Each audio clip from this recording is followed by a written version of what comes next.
just because you're the loudest person doesn't mean that that is what everybody's also thinking too. And that's what I'm constantly trying to do, is get a general idea of what people like and don't like, and then come to you guys with, questions that I know that they want to hear. Make sure to subscribe and click that notification bell if you want to get the videos as soon as they upload. Hey, what up? Welcome back. Saw this interview Shartimus Prime had with the Hasbro team at San Diego Comic-Con, and it's pretty interesting. I wanted to comment specifically on the Spider-Man stuff they were talking about. From paint to sculpted webs to detail, deco, and somewhat pricing. Shout out to Shartimus Prime for asking the tough questions, and shout out to the Hasbro team for answering what they could. But let's jump right into it. One figure that I would love to see you guys make, that I'm just surprised that you haven't done so in this type of fashion, is a classic blue and red Spider-Man figure with sculpted in cobweb patterns and all the articulation and double jointed toes. For me personally, I don't care about a fully sculpted Spider-Man. But Shartimus does raise some good points here, so let's let him finish. That's one thing that I've personally been wanting to see for a long time. You've made some really good Spider-Man figures recently. I have them. And thank you for the reveal on the first appearance of Spider-Man. Very cool of you to do. I appreciate that. But I would also appreciate the classic Spider-Man with cobweb pattern. I know you could reuse that mold. That's not tooling. Like the Shocker, I don't know what else you're going to use the tooling on Shocker for again in the future.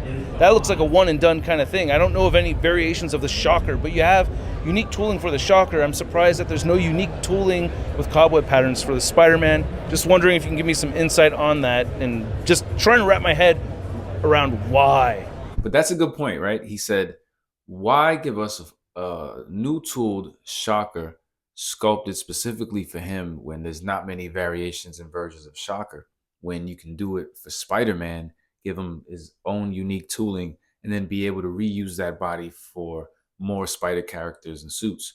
Makes a lot of sense. Seeing that Shocker would only be used once or twice, maybe once. So why spend the tooling on a Shocker figure per se than a Spider-Man? Well, you'll be able to use it more than once. Right? You get that.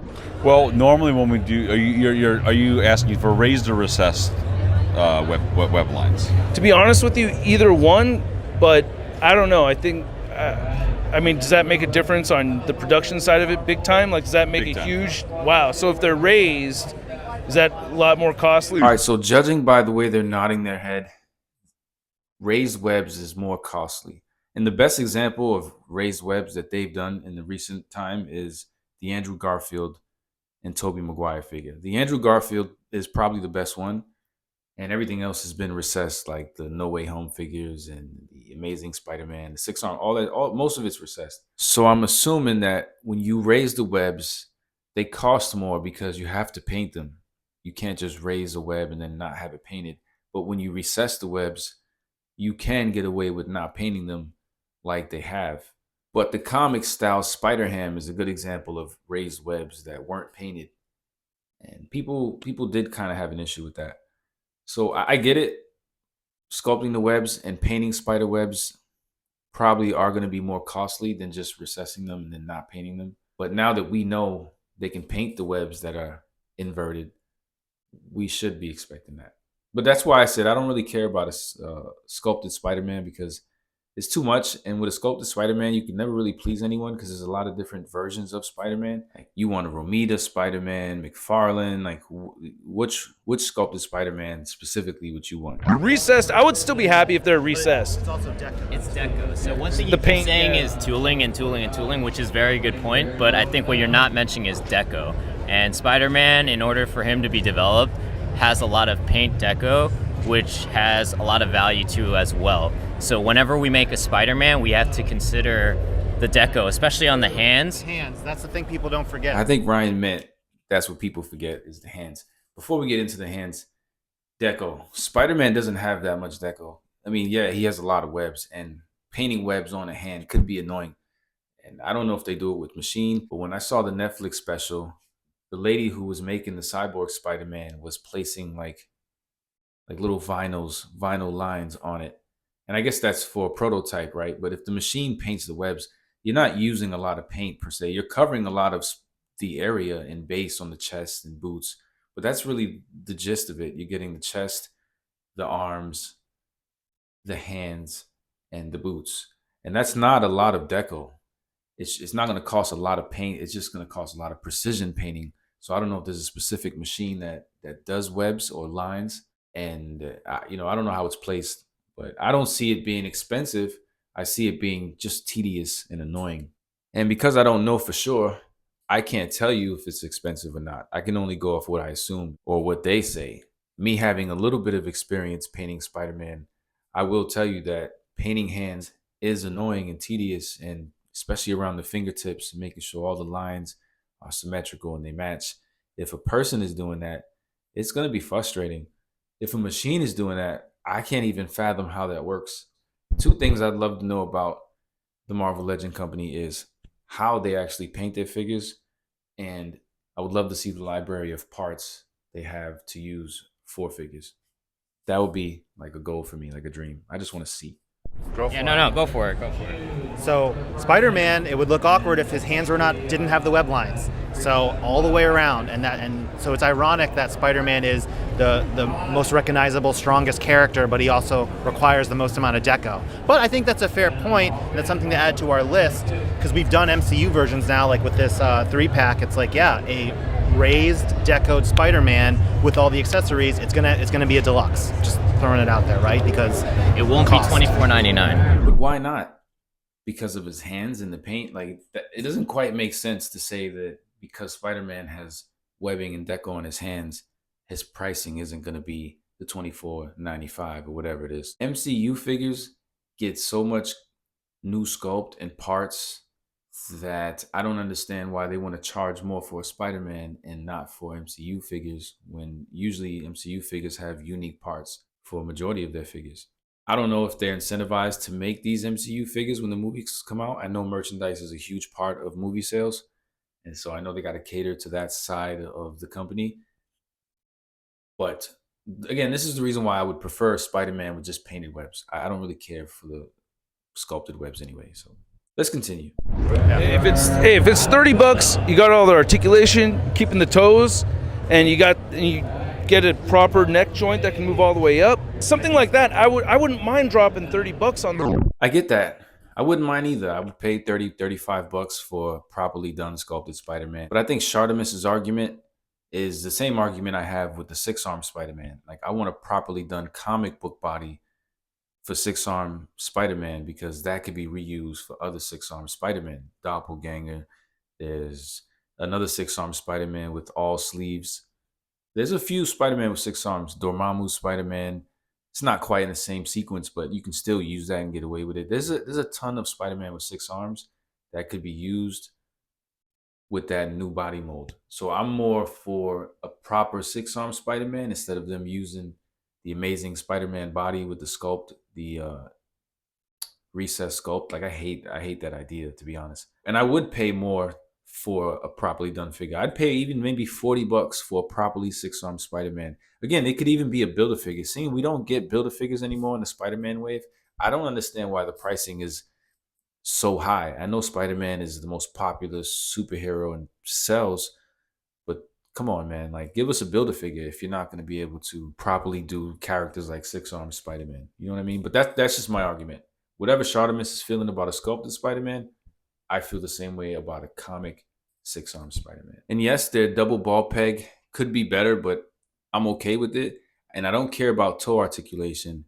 And I don't even care about the pinless stuff. But I know that's where they're going with it. So if it's pinless, that's even better. But I don't care for it. Toe articulation, none of it. Like with the Black Widow, I have no complaints about the Black Widow. I had a little thing with the right leg, but I know that's a factory thing because I bought 2 and it wasn't on the second one. But that's a fair price for me as a consumer. I'm okay with that. So Black Widow, seen her recently. She was like $28, but couldn't help to notice she had a lot of new articulation that you don't normally see in female figures. 1, that's great. I love to see it. But 2, shouldn't that already be standard for the female Marvel Legends? If the males have double jointed elbows and butterfly joints and toe articulation now, I guess for some figures, shouldn't the females have the same treatment? Like, that was my biggest issue with buying female figures, the lack of movement. They don't have double jointed elbows. A lot of them do now. Shout out to Hasbro for that. But their diaphragm joints don't really move too well. They never get butterfly joints, none of that.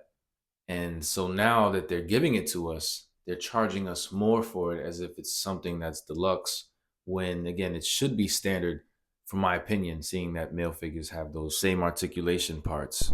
All right, so cool to see that that the idea is being considered, right? Because I think, and you could re-release that. And now, like from a scale of 1 to 10, I feel like the steel is like a 10, right? So without giving me too much detail here, just so I could wrap my head around this stuff, if the steel is at around a 10, where would you put paint deco on that scale? Like and Russ, you're not a rookie to this, but we can't go into detail of like to this manner about. I thought I was being general here with my own 1 to 10 scale. But like we've been talking about pricing a lot with this, so I just want to make sure that you know that we are not supposed to go into detail about this. No, I don't want details. I know. I don't. But you're trying to get it from a relative perspective. So we'll just say, I just want to understand. I'm trying to. You can see Dan got a little uncomfortable and told Shartimus that they can't really discuss pricing.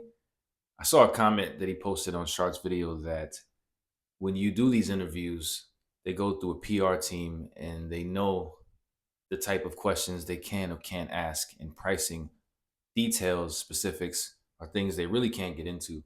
And I don't blame him. I understand that. But I think Shartimus was asking a pretty general question here. He's saying, how important is deco, and how much of it counts in price when we consider sculpting on top of it? Like, is it really that much more to charge a figure or consider one deluxe, right? I think that's where he was going with it. And it's a pretty fair question, considering you guys are the ones that brought up deco and stuff like that. I think some of us forget that these guys work for a company, and it's a huge corporation, and they're limited to the answers they can give us.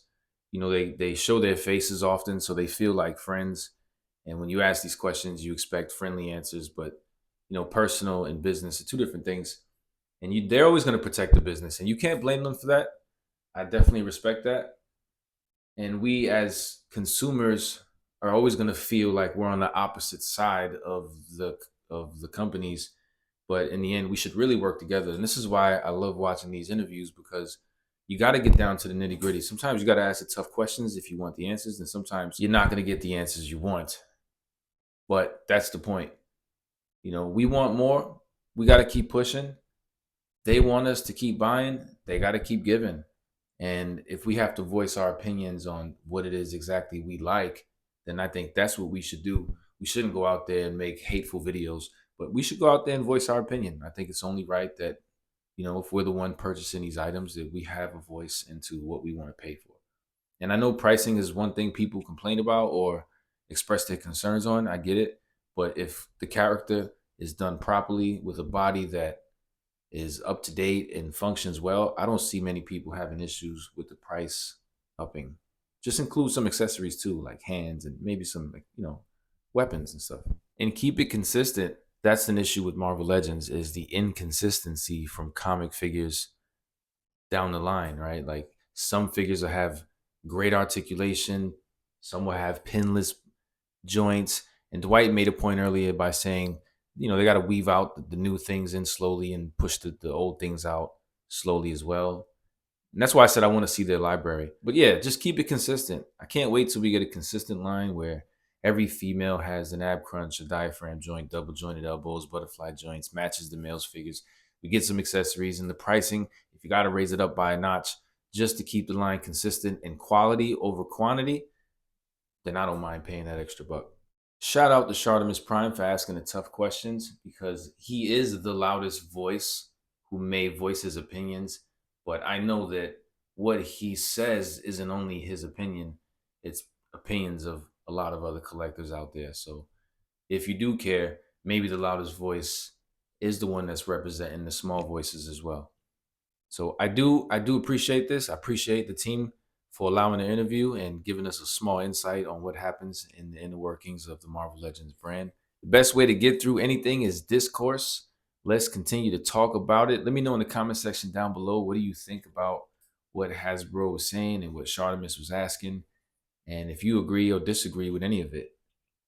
But guys, until the next video, I'll see you soon. Peace. basically. Stan. Everything goes into everything is the long and short. Okay, they all cost a lot of money. Okay.